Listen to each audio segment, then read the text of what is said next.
The Snake Road incident. Turn left.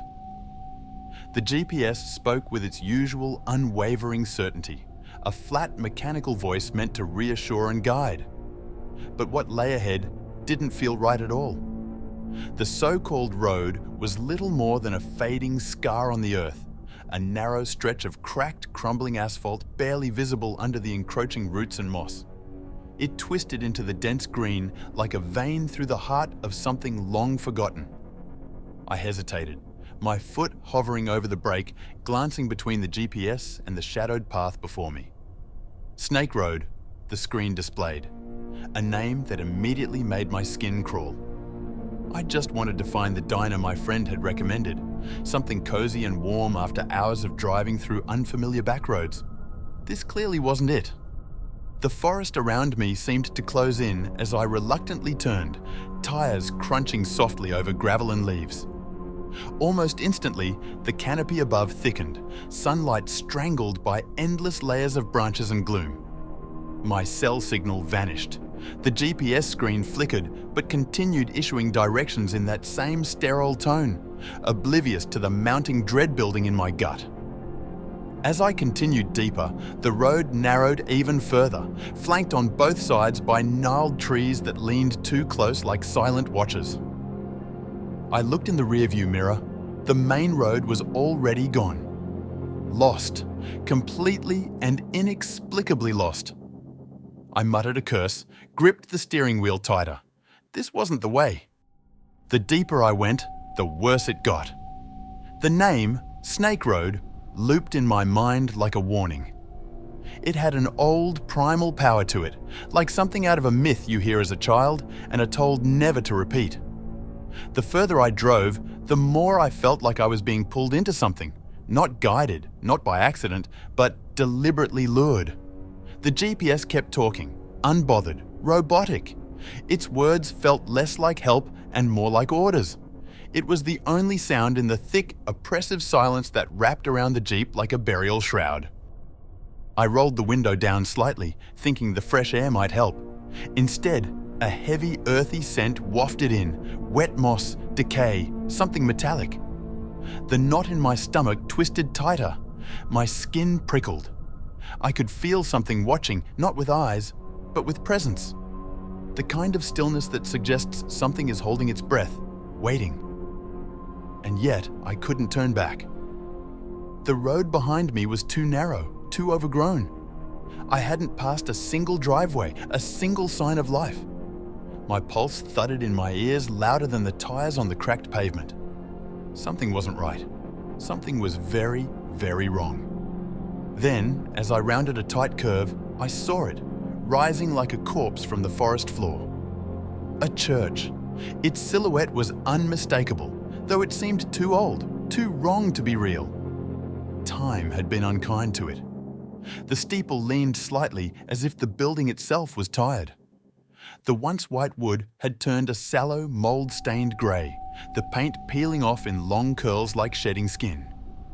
Weeds choked the perimeter, and gravestones, some toppled, others half-buried, peeked through the tall grass like jagged teeth. My headlights caught the faded sign out front, half swallowed by vines. First Baptist Church of... But the name was completely obscured. Just then, the GPS chirped, "Destination reached." The irony was chilling. I hadn't typed this address. This wasn't my intended stop. The Jeep idled on the edge of a forgotten graveyard, and I stared at the church, my breath caught in my throat. Why here? Why now?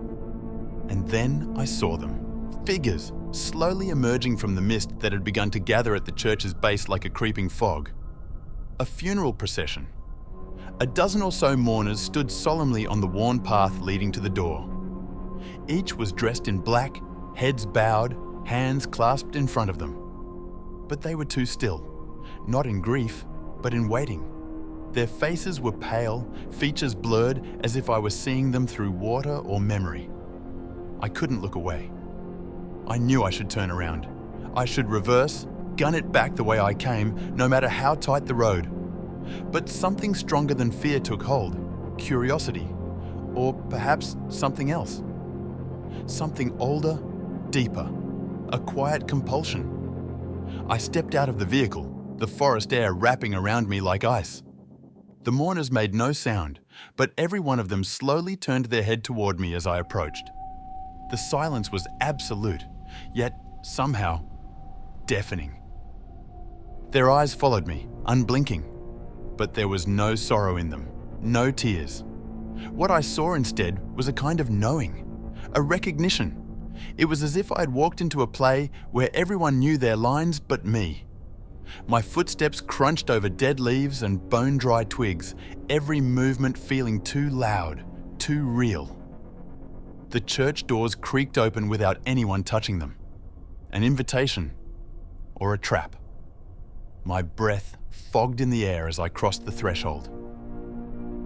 Inside, it was dim and cold. Rows of wooden pews stretched before me like ribs in a massive rib cage. Candles flickered in iron sconces along the walls, their flames burning impossibly still. Incense hung thick in the air, clinging to my skin and clothes like grief. A hymn drifted softly from nowhere, its melody haunting, wordless. The altar stood at the far end, and in front of it, a casket. Polished mahogany, lid open. I could hear my own heartbeat. I stepped closer. My boots echoed hollowly on the wooden floor as I approached the coffin. My throat tightened. I leaned forward, expecting to see someone laid to rest, some pale body wrapped in ceremonial cloth. But it was empty, completely, utterly empty. A sudden dizziness washed over me, like the floor had tilted and the air had been pulled from the room. I swayed, catching myself on the pew beside me. My vision blurred at the edges. My name pulsed in my ears. Mark. I didn't know why. It wasn't a thought. It was a feeling. A certainty that the casket had been meant for me. I felt sick. Cold sweat slid down my spine. The walls seemed to pulse, breathing, closing in. I stumbled outside, gasping, needing air, needing out. The congregation still stood, but they were closer now, their faces clearer, more alive. I turned to flee, but caught something in the corner of my eye, a gravestone. It stood alone, newer than the others. I don't know why I looked, but I did. The name carved into it, Mark, the date beneath it, today. The blood drained from my face. My limbs refused to move at first. Every instinct screamed at me to run, to scream, to wake up. But I was awake. I was here. And something was waiting for me to understand that. A sound escaped from the congregation, a low hum. Then, laughter. But not joyful laughter, something darker. Their expressions had changed, no longer mournful, but eager, anticipatory, hungry. One woman, her veil lifted now, looked me dead in the eyes. Her smile was thin and sharp. She raised a hand, beckoning. I ran. Branches clawed at me as I tore through the forest. The air thickened, darker, heavier with every step. My mind screamed for escape. I burst through the underbrush, my car in sight. I threw the door open, hands trembling so violently I dropped the keys twice before managing to start the engine. I didn't look back. I couldn't. I floored it, tires skidding as the Jeep roared back the way I came. But the road had changed. It was wider now, less overgrown. And the church, when I dared glance in the rearview, was gone. Vanished. No ruins, no graveyard, not even an impression on the earth where it once stood. Just trees. Endless, silent trees, swaying slightly as if disturbed by something that had just passed. The forest didn't speak, but I felt its gaze, lingering on me long after the threat had passed. I kept driving, blindly, until I saw a highway sign.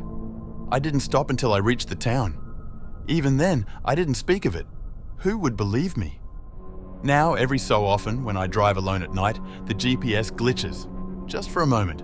Just long enough to suggest I take an unfamiliar detour. A strange road name.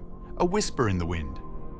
And in that whisper sometimes, I swear I hear laughter. The same cold, hollow laughter that followed me from the woods. A reminder that I was expected, that I didn't belong, and yet was chosen. I survived Snake Road, but I don't think it's done with me. Has your GPS ever taken you somewhere you didn't want to go?